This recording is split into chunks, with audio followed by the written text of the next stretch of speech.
Bruno and I were both well-known lawyers. He was unrivaled in finance, while I specialized in divorce cases. Our relationship was stable, our careers complementary, and our photos had often been published in the legal columns. We were considered a model couple in the industry, until the class reunion. Bruno's old flame suddenly teared up, lamenting that she had married the wrong man and that life hadn't treated her well. Finally, her misty eyes turned to Bruno. Bruno, do you take divorce cases? Chapter 1. I hadn't planned to attend Bruno's reunion. I had work on my desk that wasn't finished, and I thought I'd just stay late in the office. Besides, at class reunions it's common to run into old flames. People reminisce. It's only natural. If I were there, I'd just be in the way. Bruno chuckled. Attorney Sandra only has eyes for work, not her husband, and she makes it sound so noble too. No wonder you're the firm's golden star. Everyone agreed to bring their spouses. It's all about happy new lives now, no unresolved regrets. Come on, do me a favor, will you? I couldn't help but laugh. My work wasn't too urgent, so I changed into another outfit and went with him. Who knew his words would turn out prophetic? Because at the party, we really did run into Bruno's old flame, Ruby. Ruby had been Bruno's girlfriend in college. They were a golden couple back then, the kind everyone admired on campus. After graduation, Ruby entered the workforce while Bruno pursued further studies. They say graduation season is breakup season. Law school was demanding, and Bruno couldn't even give her the basics of companionship. Soon, Ruby had a new boyfriend, the heir to her company's boss. People said, I never knew if Bruno was heartbroken back then, but when he mentioned her later, it was always with a faint smile and a light remark, everyone has their own path. And isn't that exactly what an unattainable first love is, a white moonlight? Forever untouchable? Ruby looked thinner now, her porcelain pale face lightly made up, hair casually loose, still beautiful, but alone. A classmate asked curiously why she hadn't brought her husband along. Ruby just smiled faintly and said nothing. I glanced at Bruno. He was focused on peeling shrimp for me, and when he heard the question, he even shared a smile with me, his expression calm and unshaken. As the drinks kept flowing, the atmosphere turned lively. The conversation sprawled in every direction. Some people chatted about jobs, others exchanged business cards. We were all in our 30s now, well-versed in the rules of society. Old friendships and the word spouse had become the best currency of networking. Only Ruby sat quietly in a corner, looking a little uneasy. She had lived a pampered life for years. Perhaps she was out of touch with such talk. Someone walked over with a drink, half joking. I heard our campus beauty married into money. Too bad you didn't bring your rich husband today. Otherwise, we poor working folks could have asked the capitalist's young master for a hand. Ruby stayed silent for a long time before finally draining her glass. Her eyes reddened, her voice trembling. Maybe I can't help anyone anymore.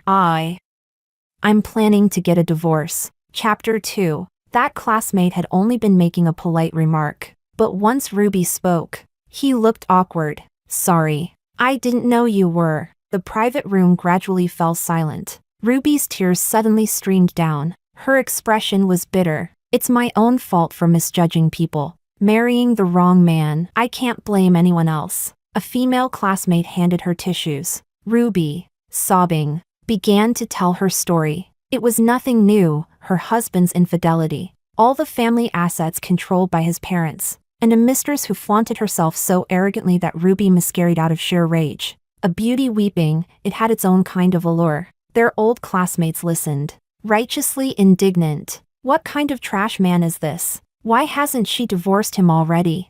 Exactly. Our campus belle has beauty and brains. Why should she put up with this crap?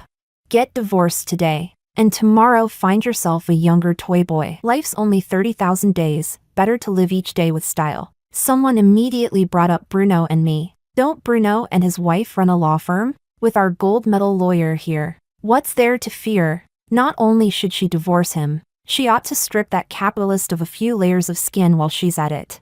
Ruby's eyes lit up, her sobs gradually subsiding. I turned to look at Bruno. His face was calm, but his grip on my hand tightened. He said in a deep voice, my wife mainly handles divorce cases. If you need advice, you can consult her. The atmosphere grew tense. Ruby bit her lip, staring at me for a long moment before speaking softly. I've long heard of Attorney Sandra's reputation. Could I trouble you to give me some help?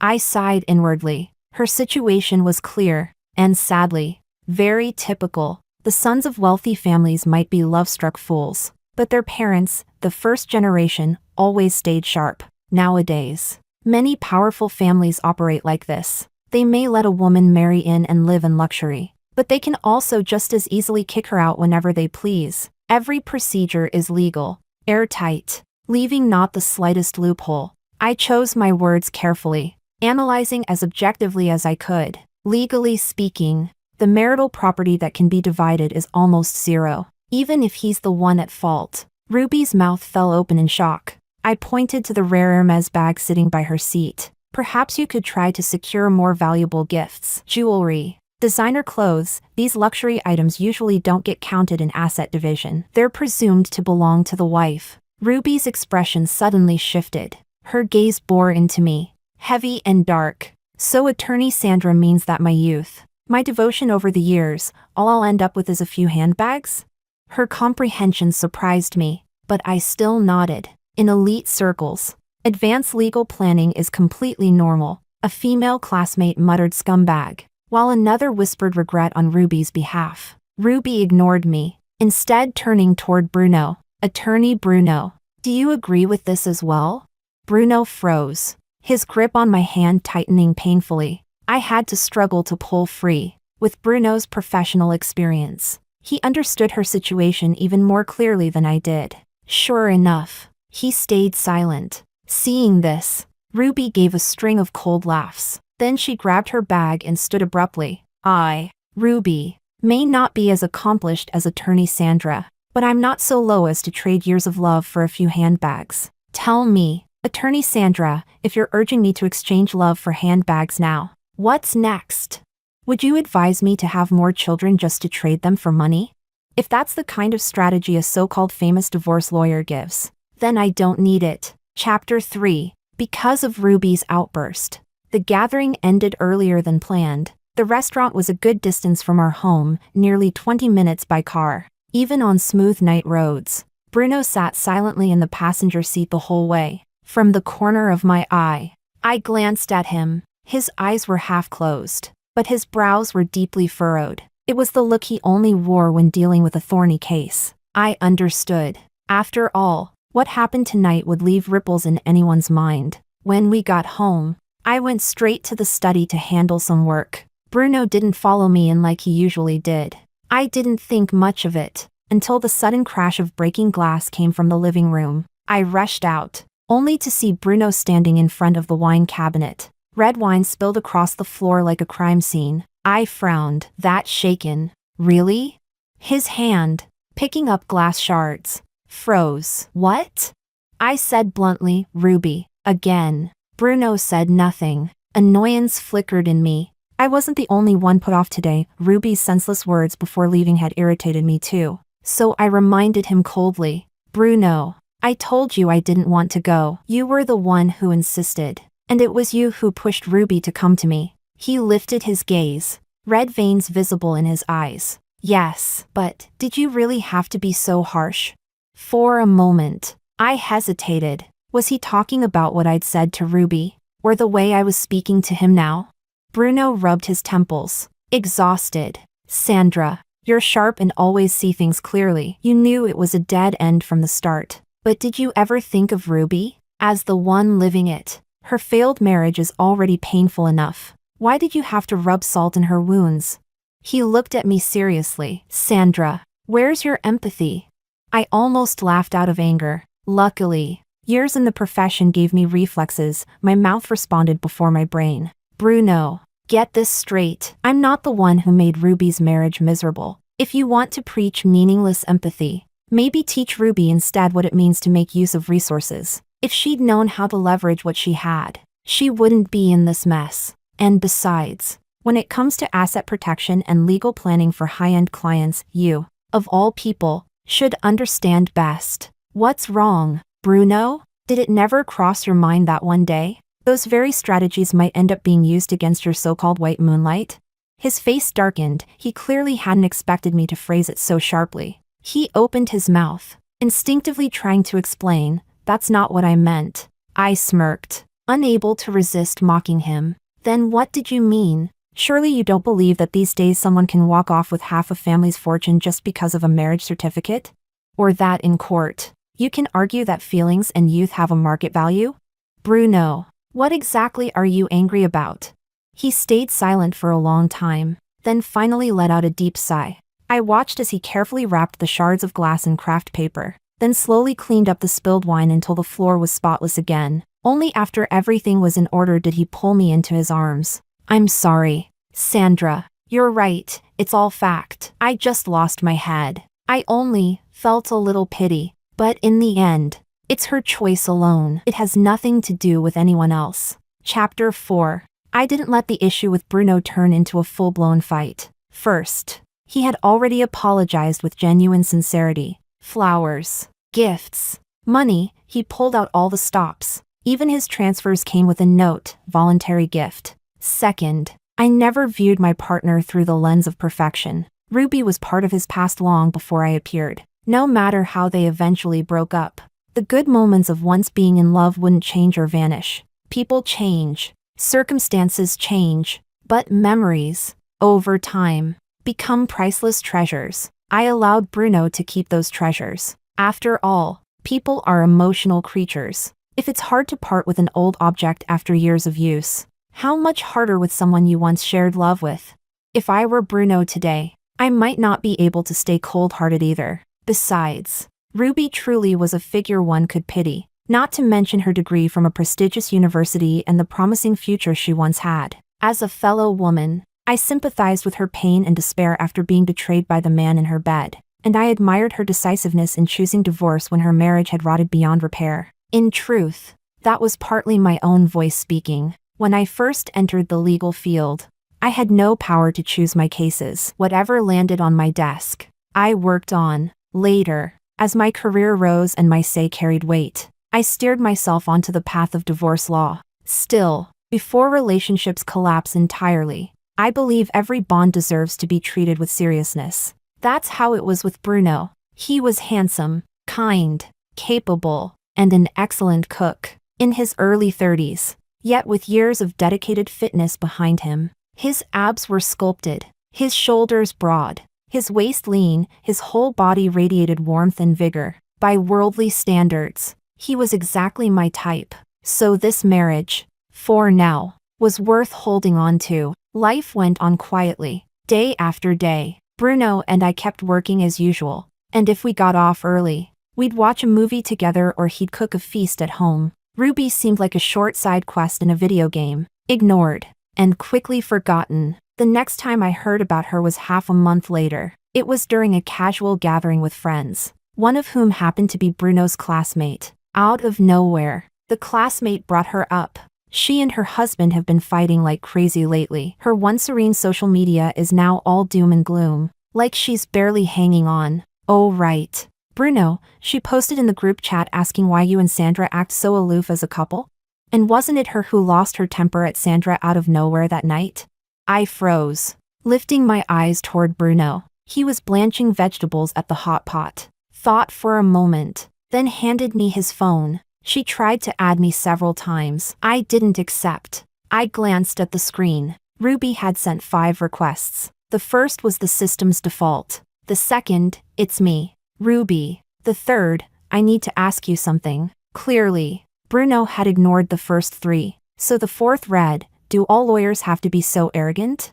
Still, Bruno hadn't accepted. The last message said, "That night was an emotional outburst. Please help me apologize to lawyer Sandra." I looked at Bruno. "You're not going to respond?"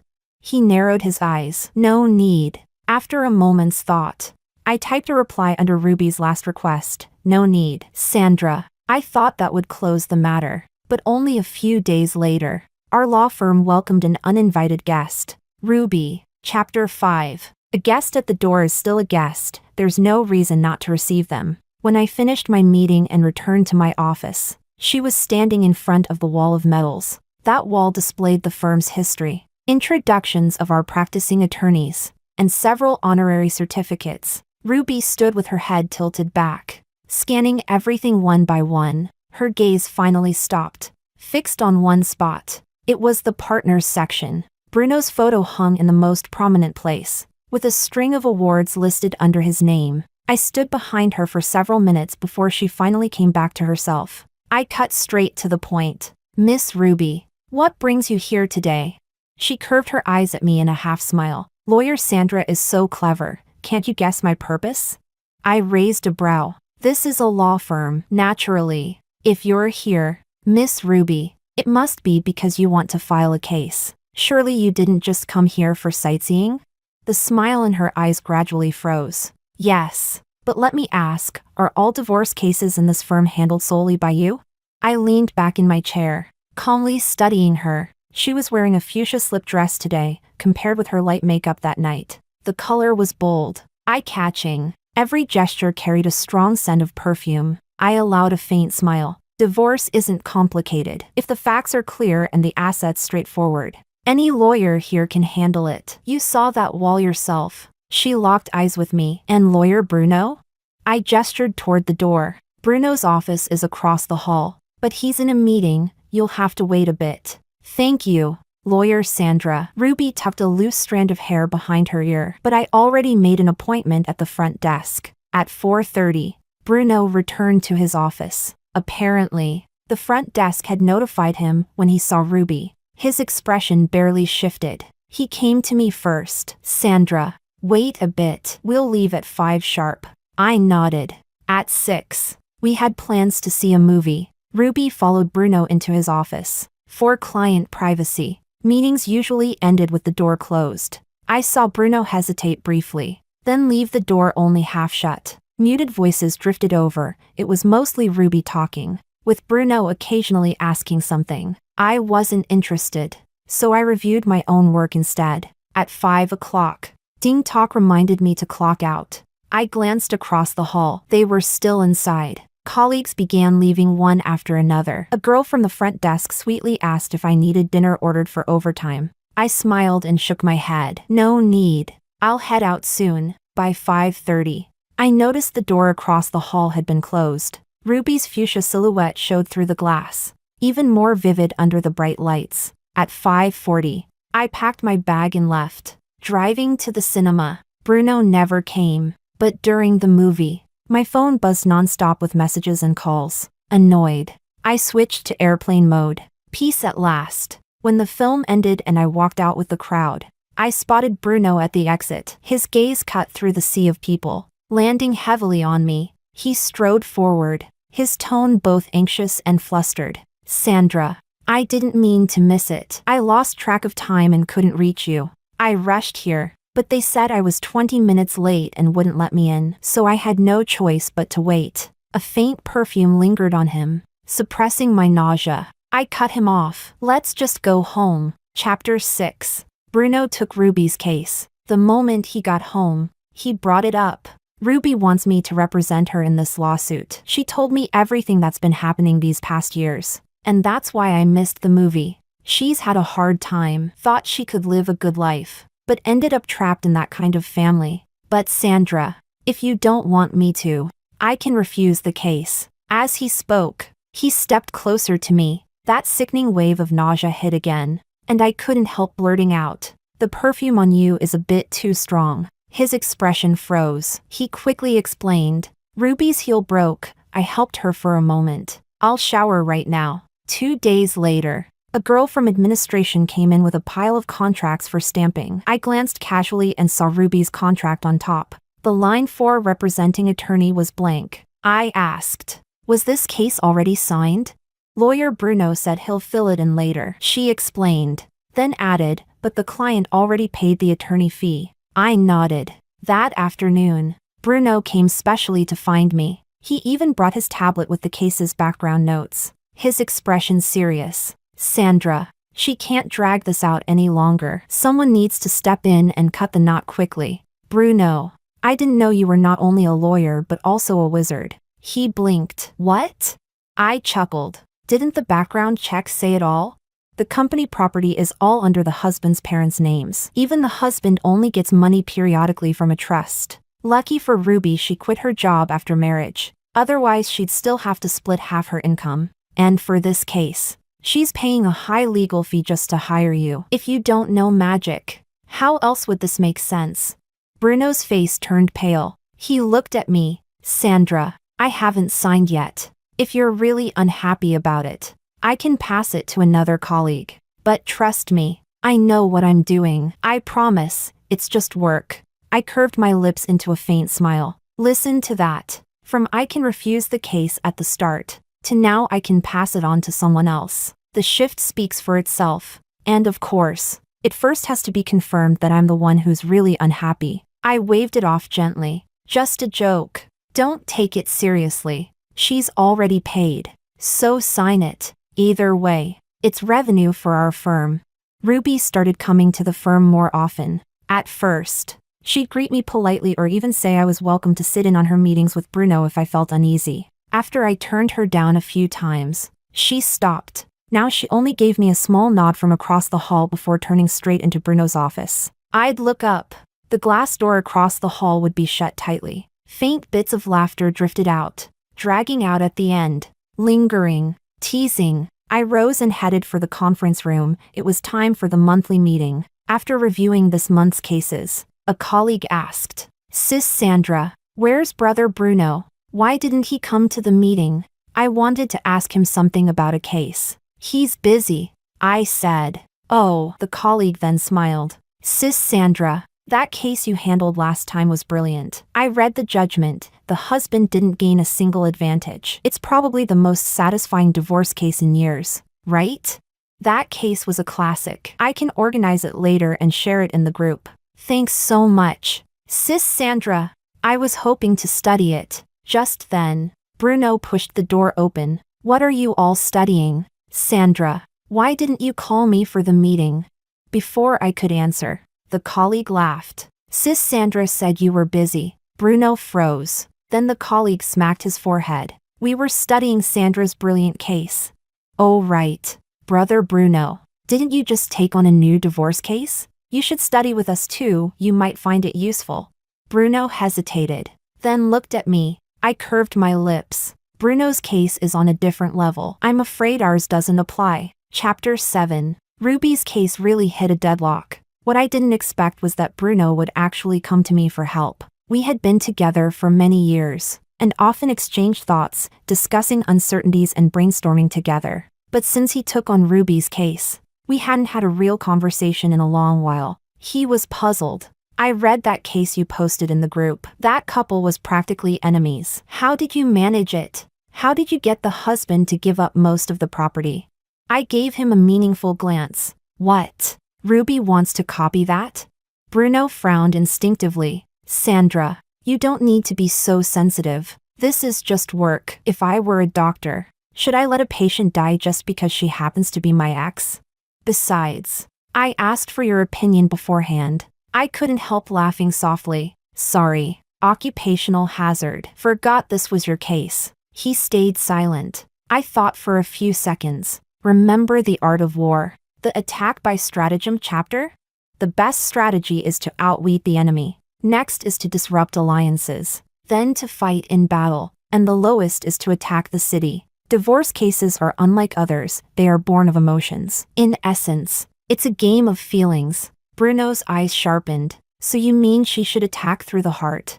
I smiled gently. "My point is, if she plays the emotional card at the right moment, it may work wonders." Bruno seemed thoughtful. Soon, he got up and went to the study. I looked out the window. The sky, once clear with bright stars and moonlight, suddenly darkened with fierce winds. Branches rustled violently in the heavy night. A storm was coming. Suddenly, Ruby's case moved forward. Word was her husband softened and promised her a handsome settlement. When she came back to the firm, her whole face was glowing. She even came to find me. "Lawyer Sandra, you lost. I just had a little chat with my husband, and he was so moved that he immediately agreed to give me a big compensation." I chuckled, unable to stop myself from blurting out, "So, was it the jade bracelet he couldn't part with? Or the emperor's favorite tea perfectly brewed in the pavilion?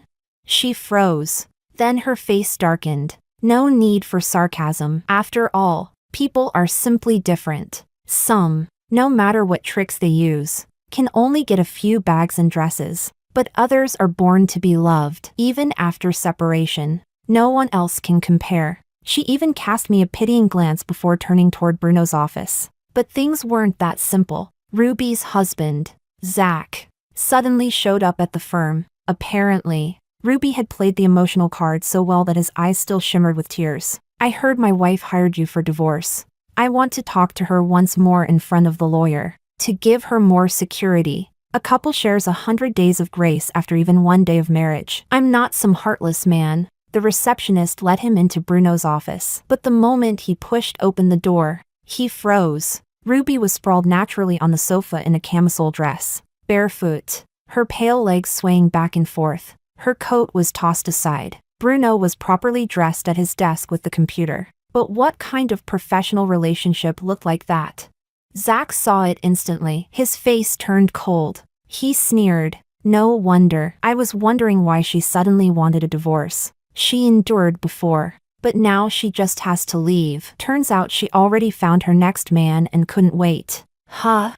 Chapter 8. Ruby suddenly stood up, blurting out in shock. Why are you here? Zach clenched his fists so hard his knuckles turned white, then slapped Ruby across the face with a loud crack. Yeah, why am I here? Didn't you get this fancy law firm to call me, telling me to come sign some damn agreement? I thought, fine. We've been husband and wife, let's part ways decently. I even wanted to make sure you felt secure, doing this in front of your lawyer. And what are you doing? Huh? Look me in the eye and say it. What a blessing in disguise. If I hadn't come, I wouldn't have seen this little show. And to think I wasted money on a shameless woman like you.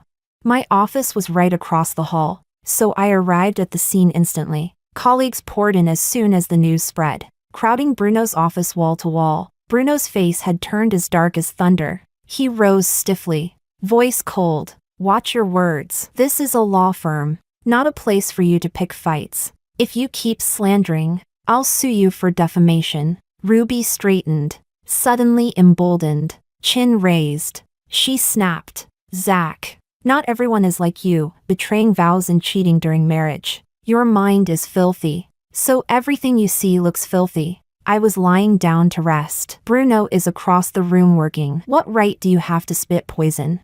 The colleagues whispered among themselves. True, Bruno and Sandra are devoted, and Sandra's office is right across the hall. How could he possibly do such a thing here?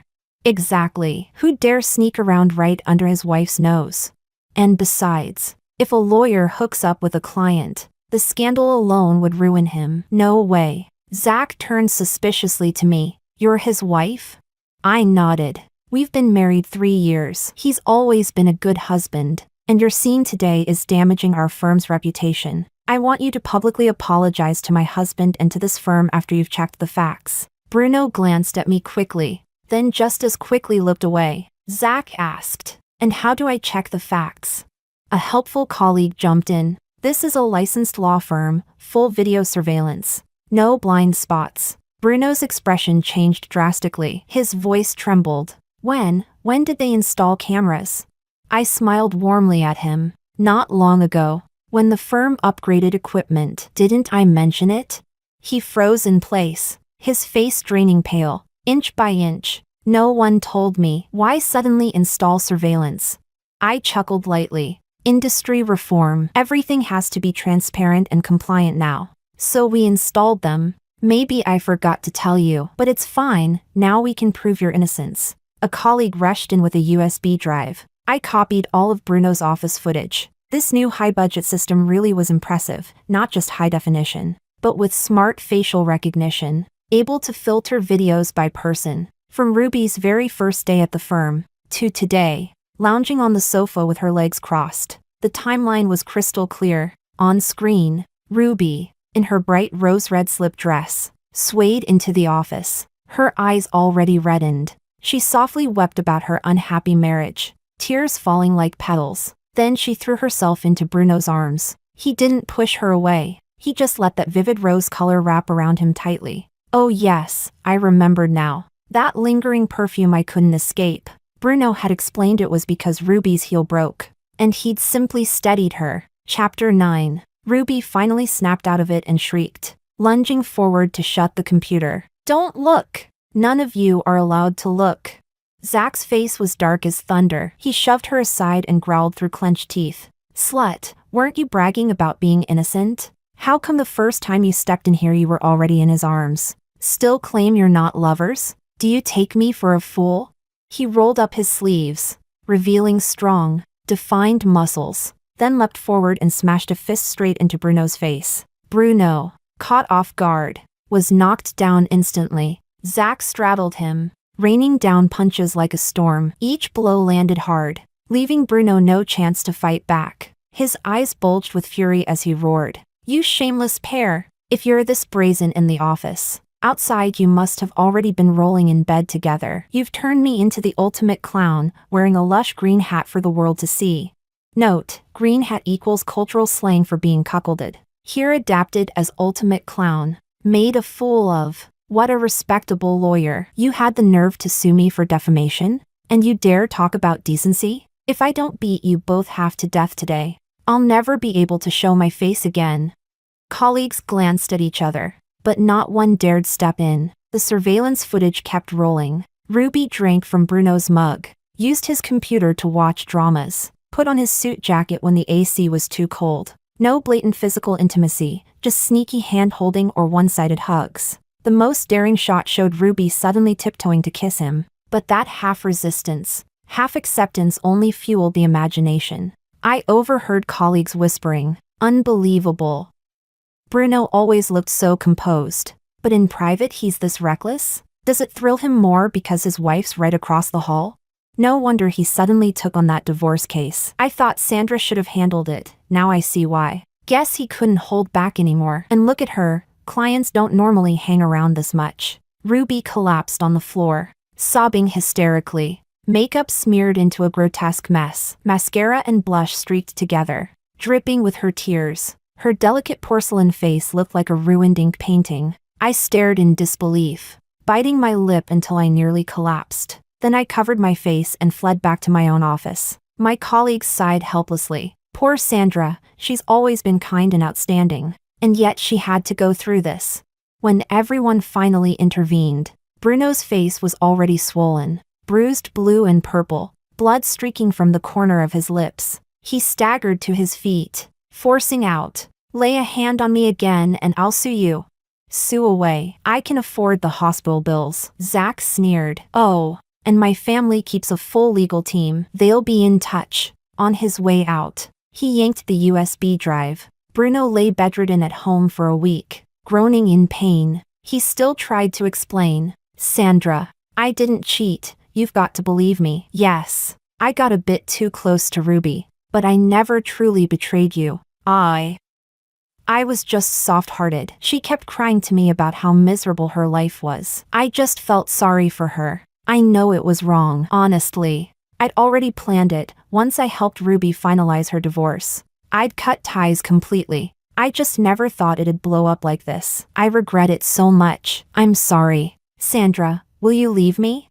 But the domino effect had only begun. Zach's people moved fast. In less than a week, they clipped together every incriminating moment from the USB drive and even dug up evidence of an old fling between Ruby and Bruno. Along with a legal letter, a video surfaced online. The title screamed across the screen. Shocking! Famous top lawyer Bruno falls for married client, passion ignites. Both cheating in marriage. Domineering lawyer in love with my wealthy housewife self, old flames burn brightest. When your wife has a lawyer ex, my years trapped in a pig butchering scam. Note, pig butchering scam adapted to mean a long con of emotional and financial exploitation. I was stunned speechless. What else could I say?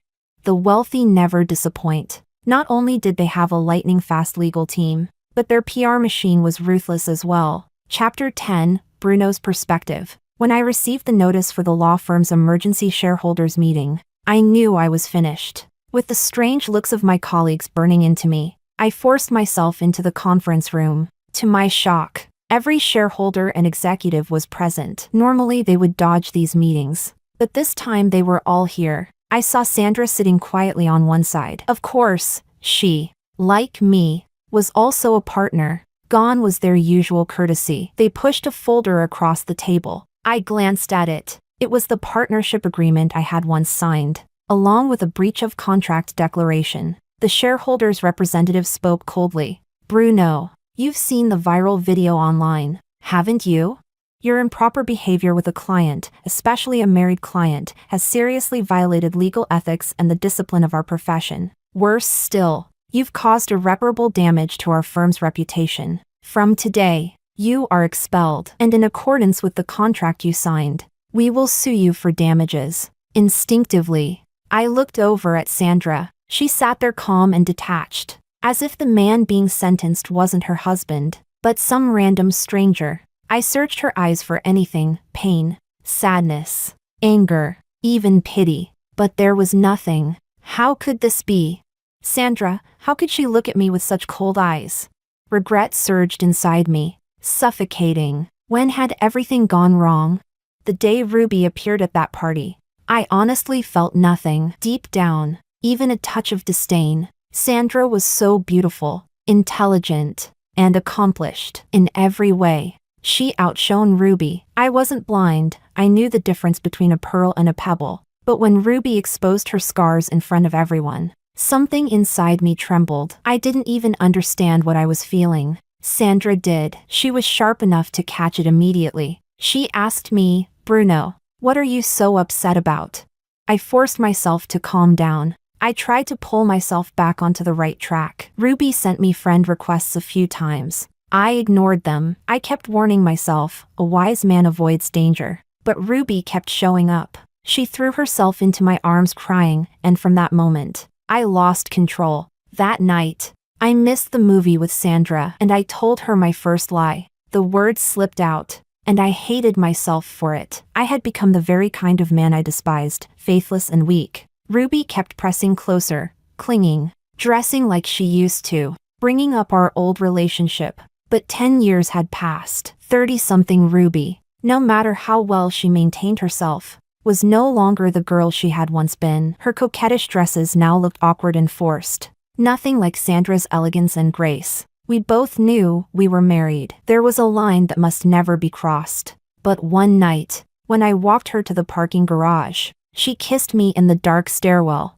I still remember the explosion in my head. My body betrayed me, giving in to instinct. Just as she reached for my shirt buttons, Sandra's voice echoed in my mind, quoting The Art of War. The best victory is to subdue by strategy. Next, by alliances. Then, by battle. Worst of all, by siege. I jolted awake. I shoved Ruby away. She glared at me through tears. What? You're saving yourself for your wife? Bruno, stop pretending. If you were really so innocent, would you even be here with me?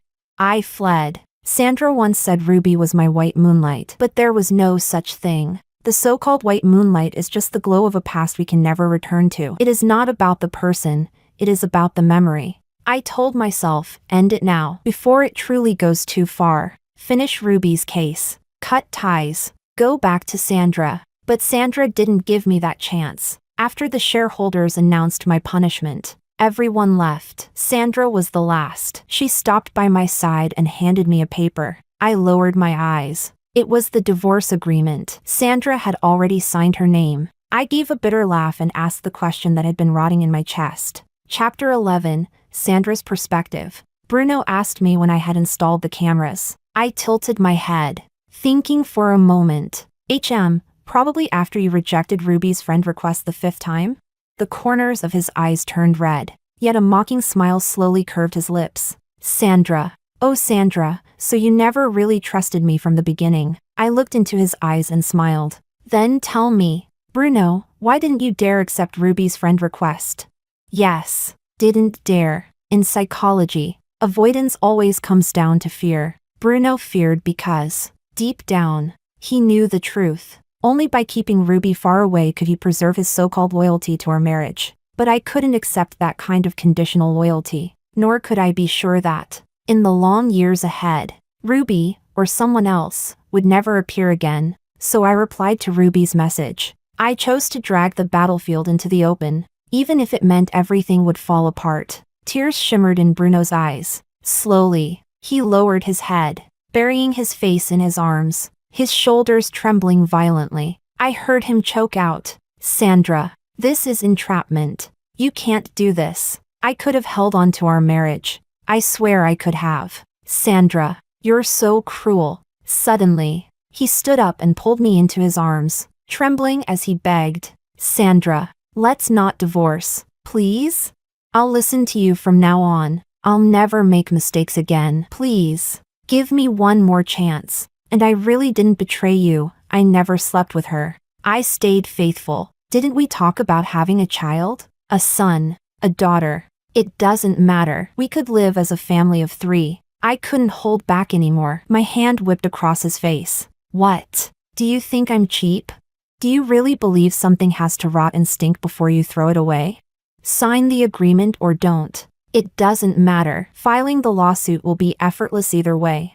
What came after was simple, just procedure. Because of our line of work, Bruno and I had signed a detailed prenuptial agreement. Financially, we had always kept things separate. So in the end, the division was surprisingly clean. Bruno knew it too. It didn't take long before he signed. The only asset without notarization was the house we lived in. He had paid for it, but the deed carried only my name. I suggested selling it and discussing how to divide the money, but he simply left it to me. "Sandra, in the end, I'm the one who hurt you. I'm not as heartless as you. Leaving you with more is the least I can do." I didn't refuse. I wasn't Ruby, when guilt could still be cashed in for hard money. I wasn't about to act lofty and walk away from it. On the day we picked up the divorce certificate from the registry, he suddenly called after me, "Sandra, don't you think, if we had never gone to that party, things would have been better?